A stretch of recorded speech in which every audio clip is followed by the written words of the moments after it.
Good evening, students. This is part 2 for the class 10 of the chapter 5th.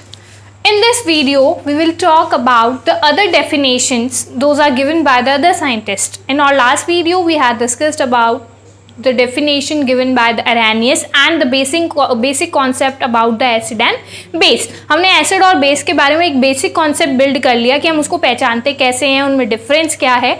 Now we will talk about the definitions given by the other scientists. कुछ और scientists ने कौन सी definition दी. जैसे Arrhenius ने क्या बोला था कि acids वो होते हैं जो हाइड्रोजन आयन को रिलीज करे हाइड्रोनियम बनाने के लिए. अगर एक्वस सोल्यूशन में कोई हाइड्रोजन आयन रिलीज करता है तो वो एसिड है, और अगर हाइड्रोक्सिल आयन रिलीज करता है तो वो क्या है, बेस है.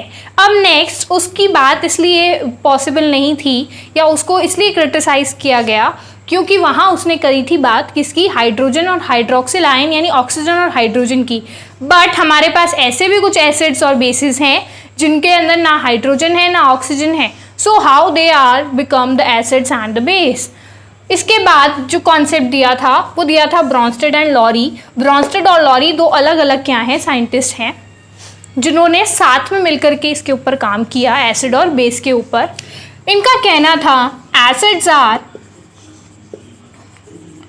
Proton donors. Acids proton donors हैं and bases are proton acceptors. और बेसिस क्या है, प्रोटोन एक्सेप्टर हैं. इट मीन्स कि ये क्या करते हैं, प्रोटोन्स को एक्सेप्ट करते हैं.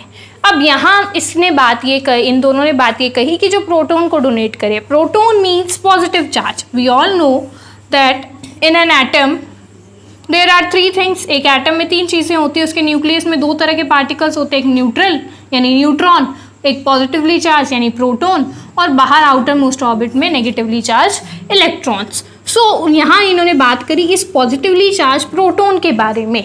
अब यहाँ इनका सिंपल सा कहना था कि प्रोटॉन का मतलब है कि जो पॉजिटिव चार्ज को दे दे, यानी अपने पॉजिटिव चार्ज को किसी और को ट्रांसफ़र कर दे, तो ऐसा जो सब्सटेंस है वो क्या होगा, एसिड. और अगर कोई उस पॉजिटिव चार्ज को गेन कर लेता है तो वो क्या होगा, बेस. जैसे यहाँ हम एग्जाम्पल के लिए लें, हमने लिया क्या, H2O यानी वाटर के साथ हमने अमोनियम ले लिया NH3. अब यहाँ पर वाटर है, वाटर आपको पता है किससे बन के बनता हो, H+ और OH- यानी 2 हाइड्रोजन है, 1 ऑक्सीजन है इसके पास. यहाँ इसके पास 1 नाइट्रोजन है और 3 हाइड्रोजन है. नाउ जब ये दोनों रिएक्ट करते हैं तो यहाँ फॉर्मेशन होता है NH4+ का और OH- का. अब यहाँ पॉजिटिव चार्ज किस पे ट्रांसफ़र हो रहा है, NH3 पर. अब इस पे पॉजिटिव चार्ज कब आया, जब इसने एक हाइड्रोजन को एक्सेप्ट किया, यानी एक प्रोटॉन को एक्सेप्ट किया. एक पॉजिटिव चार्ज को जब इसने एक्सेप्ट किया तो ये क्या बन गया, अमोनियम आयन बन गया. क्या बन गया, अमोनियम आयन. यहाँ अमोनिया था, यहाँ क्या बन गया, अमोनियम आयन. कब, जब इसने प्रोटॉन को एक्सेप्ट कर लिया. एक्सेप्ट कर लिया इट मीन्स ये क्या हुआ, बेस. ये क्या है, बेस. इसको हम क्या कहेंगे, बेस. अब यहाँ अगर वाटर की बात करें तो इसने अपना एक हाइड्रोजन लूज किया, यानी अपना एक प्रोटॉन दे दिया, एक पॉजिटिव चार्ज दे दिया, तो यहाँ ये क्या है, एसिड. सो जो प्रोटॉन को दे दे वो एसिड और जो प्रोटॉन को एक्सेप्ट करे वो base, according to Bronsted and Lowry. Next thing, इन्होंने बात करी इन दोनों के बारे में भी. इन्होंने कहा जो प्रोटॉन को एक्सेप्ट कर लेता है उसके पास एक पॉजिटिव चार्ज बढ़ जाता है, सो वो क्या बन जाता है, कॉन्जुगेटेड एसिड. इट मीन्स अब वो भी क्या है, उस पॉजिटिव चार्ज को डोनेट कर सकता है. स्टेबल तो होते नहीं आयंस, ठीक है. तो इन्होंने इस चीज़ को कहा क्या कि ये क्या बन जाएगा, कॉन्जुगेटेड एसिड. क्यों, क्योंकि इसके पास एक पॉजिटिव चार्ज आ गया है जो ये दे सकता है, डोनेट कर सकता है. जबकि जो बेस, जो एसिड होते हैं पहले, वो बाद में क्या बन जाते हैं, कॉन्जुगेटेड बेस. यानी अब वो क्या कर सकते हैं, एक पॉजिटिव चार्ज, एक प्रोटॉन को एक्सेप्ट कर सकते हैं. सो ये थी किसकी थ्योरी, ब्रॉन्स्टेड और लॉरी की. अब इसको एक और एग्जाम्पल समझ सकते हैं. अब ऐसा नहीं है कि हमेशा वाटर क्या होगा, एसिड होगा। कुछ कंडीशन में वाटर एसिड है तो कुछ कंडीशन में वाटर बेस भी होता है। यानी कभी कभी एक सब्सटेंस किसी दूसरे सब्सटेंस के साथ जब रिएक्ट करता है तो वो एसिड हो सकता है, और जब वही सब्सटेंस जो एसिड है वो किसी तीसरे सब्सटेंस के साथ रिएक्ट करता है तो वो बेस भी हो सकता है। ठीक है, ऐसा नहीं है कि वाटर हमेशा क्या रहेगा, एसिड। वाटर भी क्या हो सकता है, बेस हो सकता है। और ऐसा नहीं है कि जो अमोनिया है वो हमेशा बेस रहे। According to Bronsted and Lowry वो भी क्या हो सकता है, एसिड हो सकता है। इसको समझने के अब हम कुछ और एग्जाम्पल जैसे यहाँ ये देखते हैं, जैसे CO3 2-, जब ये वाटर के साथ रिएक्ट करता है तो यहाँ बनता है क्या, HCO3- प्लस OH-। अब यहाँ आपको लग रहा होगा कि यहाँ माइनस चार्ज आ गया, ठीक है, लेकिन यहाँ एक माइनस चार्ज कम हुआ, या -2 था, या क्या रह गया, -1 रह गया। इसका मतलब इसने क्या ले लिया, एक पॉजिटिव चार्ज ले लिया। यानी ये क्या बना, इसने प्रोटॉन को क्या किया, एक्सेप्ट किया। क्या किया, प्रोटॉन को एक्सेप्ट। तो ये क्या हुआ, बेस। जबकि वाटर ने प्रोटॉन को डोनेट किया तो वाटर क्या हुआ, एसिड। लेकिन यहाँ आकर के ये क्या बन गया है, कॉन्जुगेटेड एसिड, जबकि ये क्या बन जाएगा, कॉन्जुगेटेड बेस। अब सेकेंड एग्जाम्पल लेते हैं। फिर से ये तो वही एग्जाम्पल हो गया जहाँ वाटर क्या है, एसिड है, और जो दूसरा सब्सटेंस है वो क्या है, बेस है।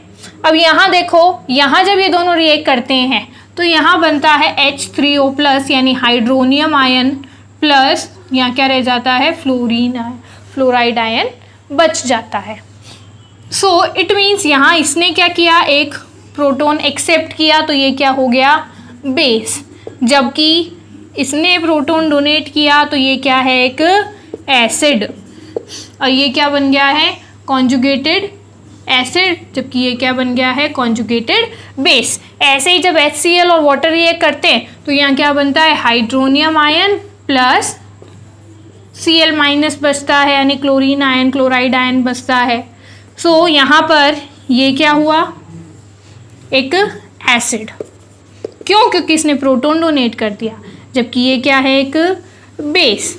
अब ये डोनेट करने के बाद ये क्या बन गया, कॉन्जुगेटेड एसिड, और ये क्या बन गया, कॉन्जुगेटेड बेस। तो ब्रॉन्स्टेड लॉरी की थ्योरी यही थी कि जो प्रोटॉन दे दे यानी H+ दे दे, सिंपल सी मीनिंग हम कह सकते हैं, जो एक पॉजिटिव आयन दे दे, पॉजिटिव चार्ज किसी को दे दे तो वो क्या है, एसिड। अगर जो पॉजिटिव चार्ज को एक्सेप्ट कर लेता है वो क्या है, बेस है।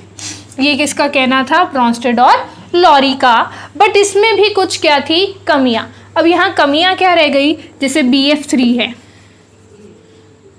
ठीक है, ये है एक क्या, एसिड। अब ये एसिड है लेकिन ना तो इसके पास कोई H+ आयन है, यानी ना ही तो कोई प्रोटॉन है जो ये डोनेट कर ले। अगर डोनेट नहीं करेगा तो लुईस, ये ब्रॉन्स्टेड लॉरी की थ्योरी के अकॉर्डिंग ये क्या नहीं होगा, एसिड नहीं होगा। ऐसे ही कार्बन डाइऑक्साइड है। तो ऐसे बहुत से एसिड और बेसिस थे जिनके प्रोटॉन क्या होते हैं, इनर्ट नेचर के, या ये प्रोटॉन को दे ही नहीं सकते क्योंकि इनके पास प्रोटॉन नहीं होते। सो ऐसे एसिड्स क्यों हैं, और कुछ ऐसे बेसिस होते हैं जो प्रोटॉन एक्सेप्ट भी नहीं करते हैं। सो वो बेसिस कैसे है, ये हम ये जो ब्रॉन्स्टेड लॉरी की थ्योरी थी इससे नहीं समझा सकते थे। दैन फिर कॉन्सेप्ट आया था किसका, लेविस का, जो कि वैलिड था।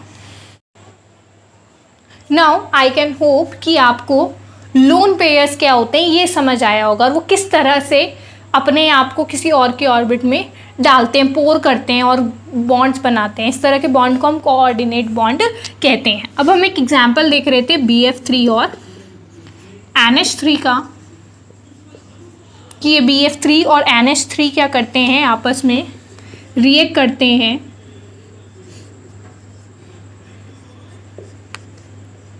और इस तरह से एक बॉन्डिंग करते हैं। ठीक है, इस तरह की बॉन्डिंग को जब हम इस तरह के एरो से किसी कंपाउंड के बीच में बॉन्ड शो करते हैं तो उसको हम कहते हैं कोऑर्डिनेट बॉन्ड। Coordinate bond. अब यहाँ हो क्या रहा है, यहाँ पर नाइट्रोजन है। अभी हमने देखा कि नाइट्रोजन के पास किस तरह से लोन इलेक्ट्रॉन पेयर्स होते हैं। ये 3 हाइड्रोजन के साथ जुड़ करके इसने अपनी ऑर्बिट कंप्लीट कर रखी है। यहाँ जो बोरोन है, बोरोन का atomic number hydrogen, helium, lithium, beryllium, boron यानी 5 है। 5 है तो इसका जो स्ट्रक्चर होगा वो इस तरह से है। ये बोरोन है, इसकी इनर मोस्ट शेल में 2 इलेक्ट्रॉन्स हैं और आउटर मोस्ट शेल में 1 2 3 इलेक्ट्रॉन्स है, यानी ये 3 इलेक्ट्रॉन्स मैक्सिमम दे सकता है। तो ये एक इलेक्ट्रॉन इसने दे दिया किसको, एक फ्लोरीन को, दूसरा इलेक्ट्रॉन इसने दे दिया दूसरे फ्लोरीन को, और तीसरा इलेक्ट्रॉन इसने दे दिया तीसरे फ्लोरीन को, और क्या बना दिया BF3। नाउ इसकी ये ऑर्बिट क्या है, एम्प्टी है। ठीक है, इस एम्प्टी ऑर्बिट को कौन फिल करने की कोशिश करेगा, क्योंकि इसने यहाँ जो बॉन्ड्स बना रखे हैं वो कोऑर्डिनेट बॉन्ड्स हैं। इसके ये लोन इलेक्ट्रॉन्स वो कहाँ आने की कोशिश करेंगे, इसकी इस ऑर्बिट में, और ये इसको शेयर करेगा। अगर ऐसा होता है तो यहाँ कोऑर्डिनेट बॉन्ड बनेगा। यही तो वो कहना चाहता है लेविस कि यहाँ पर जो अमोनिया है, ये NH3 अमोनिया जो है वो क्या है, बेस है। क्यों है, क्योंकि उसने लोन इलेक्ट्रॉन पेयर्स दिए हैं। जबकि BF3 यहाँ क्या है, एक एसिड है। क्यों, क्योंकि उसने इन लोन इलेक्ट्रॉन पेयर्स को एक्सेप्ट किया है। ये किसका कॉन्सेप्ट था, लेविस का। ठीक है, इस कॉन्सेप्ट के ड्रॉबैक्स हमें देखने को नहीं मिलते जनरली। क्यों, क्योंकि यहाँ इसने बात ही किसकी करी, लोन इलेक्ट्रॉन पेयर्स की। अब यहाँ पर लोन इलेक्ट्रॉन पेयर्स किसके पास होंगे, सिर्फ बेस के पास। ठीक है, जितने भी बेसिस होते हैं सब ज़्यादातर कैसे होते हैं, इलेक्ट्रोनेगेटिव नेचर के होते हैं। इलेक्ट्रोनेगेटिव है इट मीन्स उनके पास क्या होते हैं, लोन पेयर्स होते हैं। सो ये कॉन्सेप्ट था किसका, लेविस का। अब इसके आगे हम पढ़ेंगे general properties of acids and base and uses of acids and base in our daily life, और पीएच से रिलेटेड भी कुछ बातें हम अपने नेक्स्ट वीडियो में, नेक्स्ट पार्ट में करेंगे, जो कि बहुत जल्दी आएगा। आई होप कि आप इस वीडियो को समझ पाएंगे, और अगर आपको समझ आता है तो आप कमेंट सेक्शन में के बताइए कि हमें किस तरह से इम्प्रूवमेंट करना चाहिए, ताकि जो आप तक जो हम ये जो लेसन्स पहुंचाना चाहते हैं वो इजीली डराइव हो। ठीक है, so stay safe, stay happy and stay at home.